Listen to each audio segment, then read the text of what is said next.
ഈശ്വര സന്നിധിയിലേക്ക് സ്വാഗതം. ആദ്യമായിട്ടാണ് ആരെങ്കിലും ഈ ചാനൽ കാണുന്നതെങ്കിൽ സബ്സ്ക്രൈബ് ചെയ്യുക. അതുപോലെ തന്നെ അടുത്തുള്ള ബെല്ലൈക്കൺ കൂടി ക്ലിക്ക് ചെയ്യുക. വീഡിയോ ഇഷ്ടമെങ്കിൽ ലൈക്ക് ചെയ്യുക. നിങ്ങളുടെ വിലയേറിയ അഭിപ്രായങ്ങൾ കമൻസിലൂടെ രേഖപ്പെടുത്തുവാനും മറക്കരുത്. സൗഭാഗ്യവും ഐശ്വര്യവുമെല്ലാം ഒത്തിണങ്ങിയ ചില സ്ത്രീലക്ഷണങ്ങളുണ്ട്. ഇതിൽ ഒരു ലക്ഷണത്തിൽ കൂടുതലുള്ളവരെ ഈ ഗണത്തിൽ പെടുത്താവുന്നതാണ്. പല ഗുണങ്ങൾ സൗഭാഗ്യവതികളായ സ്ത്രീകളുടെ ലക്ഷണങ്ങളിൽ പെടുന്നുണ്ട്. ഇത് രൂപത്തിൽ മാത്രമല്ല, പെരുമാറ്റത്തിലും സംസാരത്തിലും കർമ്മത്തിലുമെല്ലാം പെടുന്നുണ്ട്. ഇത്തരത്തിൽ സൗഭാഗ്യവതികളായ സ്ത്രീകളുടെ ചില അടയാളങ്ങളുണ്ട്. അവ എന്തെല്ലാമാണെന്ന് വീഡിയോയിൽ കൂടി മനസ്സിലാക്കാം. ആദ്യത്തേത് വിദ്യാഭ്യാസം. ഒരു സ്ത്രീയുടെ എല്ലാ ഭാഗ്യങ്ങൾക്കും പ്രധാന കാരണം വിദ്യാഭ്യാസമാണ്. ഇതാണ് സകല ഭാഗ്യങ്ങളുടെയും താക്കോൽ ദ്വാരം. സ്ത്രീകൾക്ക് വിദ്യാഭ്യാസം കൂടിയേ തീരൂ എന്ന് പറയാം. പല ജ്ഞാനികളും സ്ത്രീകളിലാണ് വിദ്യാഭ്യാസം അത്യാവശ്യമെന്ന് പറയുന്നു. പുരുഷന് വിദ്യാഭ്യാസം ലഭിക്കുമ്പോൾ അത് അവനിൽ മാത്രം ഒതുങ്ങി നിൽക്കുന്നു. എന്നാൽ സ്ത്രീക്ക് അത് ലഭിക്കുമ്പോൾ അത് തലമുറകളിലേക്ക് കൈമാറ്റം ചെയ്യപ്പെടുന്നു എന്ന് പറയാം.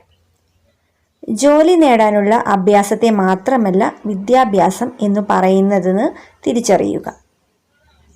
വിദ്യാഭ്യാസം ആന്തരികമായും ആ ഗുണങ്ങൾ സ്ത്രീക്കെങ്കിലും പുരുഷനെങ്കിലും ലഭിക്കണം. അതായത് ആത്മജ്ഞാനം. മാത്രമല്ല സ്ത്രീക്ക് ആത്മവിശ്വാസവും ആത്മാഭിമാനവും സ്വയം പ്രാപ്തിയും ലഭിക്കാൻ അത്യാവശ്യമാണ് വിദ്യാഭ്യാസം. അടുത്തത് ഐശ്വര്യവതിയായ അല്ലെങ്കിൽ സൗഭാഗ്യവതിയായ സ്ത്രീ വീട്ടിലെ നെടുംതൂണായി മാറും. കുട്ടികളോടായാലും പങ്കാളിയോടായാലും പ്രായമായവരോടാണെങ്കിലും അതാത് രീതിയിൽ പെരുമാറാനും സംസാരിക്കാനും സാധിക്കണം. എന്നാലേ കുടുംബം സമാധാനമായി കൊണ്ടുപോകാൻ സാധിക്കൂ. ഇതുപോലെ നല്ല മനസാന്നിധ്യം ഉണ്ടാകുന്ന സ്ത്രീ സൗഭാഗ്യവതിയാണ്. ഇവർ ഇത് വാക്കിലും നോക്കിലും പെരുമാറ്റത്തിലും പാലിക്കും. അടുത്തത് സംസാരം. മുതിർന്ന ആളുകൾ ഇരിക്കുന്ന സദസ്സിൽ ഇവർ ശബ്ദം താഴ്ത്തി സംസാരിച്ചാലും അത് അർത്ഥവത്തായി സംസാരിക്കുന്നു. അതായത് പറഞ്ഞ കാര്യത്തിന് ഉറപ്പുണ്ടാകും. ഉത്തമ ബോധ്യത്തോടെ പറയും. വായിൽ തോന്നുന്നത് ആലോചിക്കാതെ വിളിച്ചു പറയുകയില്ല എന്ന് അർത്ഥം. ബന്ധുക്കളോടും സുഹൃത്തുക്കളോടും അയൽപ്പക്കത്തോടും നല്ല ബന്ധം നിലനിർത്തി പോകുന്നതാണ് സൗഭാഗ്യവതികളായ സ്ത്രീകളുടെ മറ്റൊരു ലക്ഷണം. അടുത്തത് പാചകം. അന്നപൂർണേശ്വരി ഭാവം എന്നൊരു ഭാവം സ്ത്രീകൾക്കുണ്ട്. അതായത് പാചക നൈപുണ്യം. ഇതിന് അമ്മയുടെ അനുഗ്രഹം വേണമെന്ന് പറയാം. അമ്മയുടെ അതേ കൈപുണ്യം പെൺമക്കൾക്ക് കൈമാറി കിട്ടുന്നത് അമ്മയുടെ അനുഗ്രഹത്തിൻ്റെ ഫലമാണ്.